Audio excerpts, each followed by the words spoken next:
Hello दोस्तों, नमस्कार, जय हिंद, जय भारत। तो मैं आशीष जैन आपका एक बार फिर से युवा पीढ़ी क्लासेस के यूट्यूब चैनल पर स्वागत करता हूं। हमारी सर्वोत्तम सीरीज 1.1 में हम देख रहे थे, हिंदी व्याकरण सीख रहे थे। हमने हिंदी व्याकरण के पहले टॉपिक वर्णमाला को बहुत अच्छे से कंप्लीट किया, उसकी प्रैक्टिस लगाई। संज्ञा को कंप्लीट किया, दूसरा टॉपिक संज्ञा, उसको कंप्लीट किया, उसकी भी प्रैक्टिस करेंगे। अब हमारा तीसरा टॉपिक, आज का तीसरा अध्याय सर्वनाम हम शुरू करने वाले हैं। तो सबसे पहले हम जानेंगे सर्वनाम क्या होता है और कैसे कैसे इसका उपयोग होता है। ठीक है, तो देखते हैं अध्याय नंबर 3।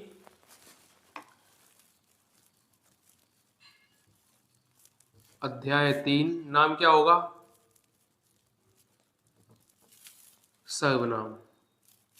ठीक है, हम आज अध्याय 3 सर्वनाम की बातें यहाँ करेंगे। तो पहले हम जान लेते हैं कि सर्वनाम एक्चुअल में होता क्या है। सर्वनाम, देखो इस नाम से पता लगता है सर्व, और नाम से सर्वधन नाम, नाम से ही पता लगता है कि सर्वधन नाम। अब नाम तो आप समझते ही हो, संज्ञा की बात की जा रही है, और सर्व का मतलब होता है सभी। तो पहले तो आपको यह समझना है कि सभी प्रकार के नामों को सर्वनाम कहा जाता है, और नाम को क्या कहा जाता है व्याकरण में? संज्ञा। तो हम ये कह सकते हैं कि दुनिया की हर एक संज्ञा, जो जो दुनिया में नाम बने हैं किसी भी चीज के, किसी भी इंसान के, किसी भी जीव के या अजीवित के, उन सभी नामों को संज्ञा कहा गया। और उन सभी संज्ञा के बदले में, उन सभी नामों के बदले में जिन शब्दों का उपयोग हो जाता है, वो सारे के सारे शब्द सर्वनाम कहलाते हैं। ठीक है, क्या हुआ? सभी नाम, सभी संज्ञा, सभी संज्ञा के बदले जिसका उपयोग कर लिया जाए, सभी संज्ञा के बदले में जिसका उपयोग कर लिया जाए, वो कहलाता है सर्वनाम। क्लियर या नहीं क्लियर? फिर से सुनो कि हम जैसे कोई नाम बोलते हैं, कोई भी नाम बोलते हैं, जैसे बोल रहे हैं बोतल। ठीक है, हम बोल रहे हैं बोतल रखी है, और इसके बदले में बोलते हैं ये रखी है। कोई पूछे बोतल कहाँ है, हम क्या कहेंगे? ये रखी है। तो हमने बोतल बोला क्या? नहीं बोला ना, क्या बोला? ये। तो ये शब्द बोतल के बदले में बोला गया, बोतल शब्द तो नहीं बोला गया, बोतल के बदले में बोला गया शब्द ये कहलाएगा सर्वनाम। मतलब जब जब हम संज्ञा को ना बोलकर किसी और शब्द का उपयोग उस संज्ञा के लिए करेंगे, तब तब वो शब्द जिसका उपयोग किया गया है संज्ञा के बदले में, तब तब वो शब्द कहलाएगा सर्वनाम। सभी नामों के बदले में जिसका प्रयोग किया जाए, वो नाम, वो शब्द कहलाता है सर्वनाम। ठीक है, ये होता है हिंदी व्याकरण का तीसरा अध्याय, सर्वनाम, जिसका अर्थ होता है सभी नामों के, सभी संज्ञा के बदले में बोले जाने वाले शब्द को हम सर्वनाम कहते हैं। ठीक है, देखो अब इसकी डेफिनेशन।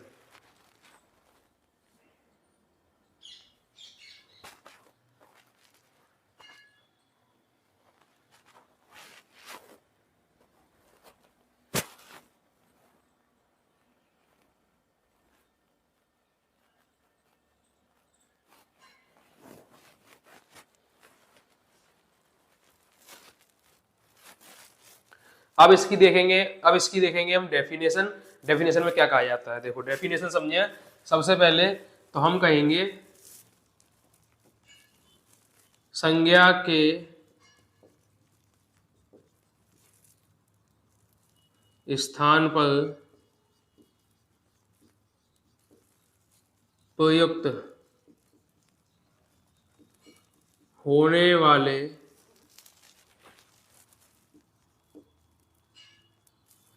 शब्द को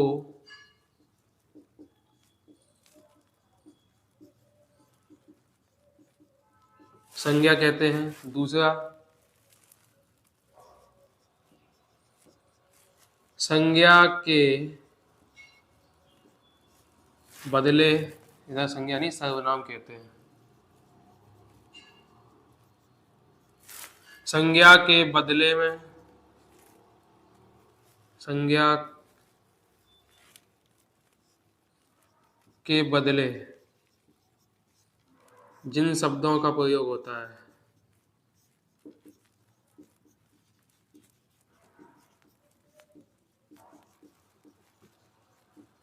संज्ञा के बदले जिन शब्दों का प्रयोग होता है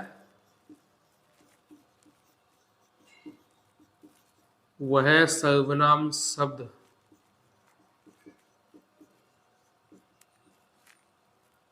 होते हैं। ठीक है, संज्ञा के बदले जिन शब्दों का प्रयोग होता है वह सर्वनाम शब्द होते हैं। ठीक है, तीसरा पॉइंट अगर देखा जाए तो ये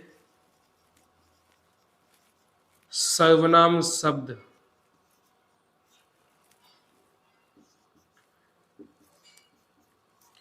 संज्ञा की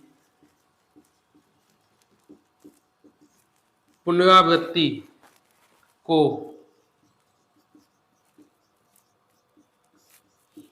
रोकते हैं। ये सर्वनाम शब्द संज्ञा की पुनरावृत्ति को रोकते हैं। पुनरावृत्ति का मतलब होता है दोहराव। जब किसी चीज को, किसी बात को बार बार कहते हैं ना, रिपीट करते हैं, तो उसको बोलते हैं दोहराना। बस उसी दोहरा की बात हो रही है। अगला पॉइंट है कि ये विकारी शब्द के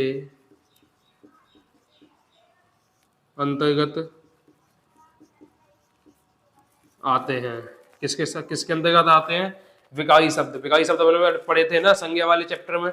संज्ञा वाले चैप्टर में यह समझाया गया था कि विकारी शब्द वे शब्द होते हैं जो काल, वचन और कारक आदि आदि के आ जाने से बदल दिए जाते हैं। बदल दिए जाते हैं मतलब जिनके शब्दों में अलग अलग प्रकार के बदलाव होते हैं। किसकी वजह से? काल, कारक, वचन और लिंग आदि की वजह से जिन शब्दों में बदलाव होते हैं, परिवर्तन होते हैं, उन शब्दों को क्या कहते हैं? विकारी शब्द कहते हैं। जिनमें परिवर्तन नहीं होते उनको अविकारी शब्द कहते हैं। तो विकारी शब्द किसे कहते हैं? जैसे वे शब्द जो लिंग, कारक, काल, वचन, लिंग, कारक, काल और वचन के आ जाने से अपने आप को परिवर्तित कर लेते हैं, उन शब्दों को विकारी शब्द कहा जाता है। ठीक है, तो इस प्रकार से ये हो गई सर्वनाम की डेफिनेशन। देखो, सर्वनाम में ये चीज पूछी नहीं जाती, ये समझाने के लिए होता है। ये चीजें 4 पॉइंट है, इनमें से कुछ भी पूछ सकते हैं। और ये 4 पॉइंट ऐसा नहीं है कि ये डेफिनेशन नहीं है या इनका उपयोग नहीं होता या ये पूछे नहीं जाते। ये 4 पॉइंट अगर लिखाए गए हैं तो ये प्रश्न पूछे ही जाते हैं। ठीक है, और ये पूछे जाते हैं के अलावा ये भी है कि ऐसे ही डेफिनेशन, ऐसे ही शब्द, ऐसे ही वाक्यों का प्रयोग परीक्षा में बिल्कुल सेम टू सेम, बिल्कुल जैसे कि तैसा किया गया है। बिल्कुल नहीं बदलेगा, जैसे तैसा शब्दों का उपयोग किया गया है। तो इस बात के लिए ध्यान रखना कि आपको ये 4 लाइन या इनकी डेफिनेशन या इनके प्रयोग आपको पढ़ने ही पढ़ने हैं। ठीक है, अब देखो भाई कैसे, मतलब कैसे संज्ञा के बदले सर्वनाम आएगा। जैसे संज्ञा के बदले सर्वनाम कैसे आएगा? रविंद्र नाथ टैगोर। रविंद्रनाथ टैगोर अच्छे कवि थे। अब जो ये लिखा है देखो, ये पूरा नाम ही तो है। इस नाम को हम संज्ञा भी तो कह सकते हैं, कहेंगे ना। किसी भी नाम को संज्ञा कहेंगे तो ये भी नाम है किसी इंसान का। अब इस नाम के बदले में हुआ क्या, यहां पे लिख दिया, वह अच्छे कवि थे, या लिख दिया आप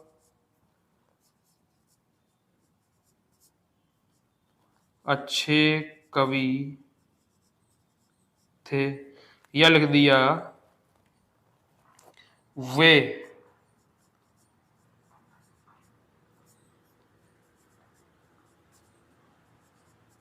अच्छे कवि थे। अब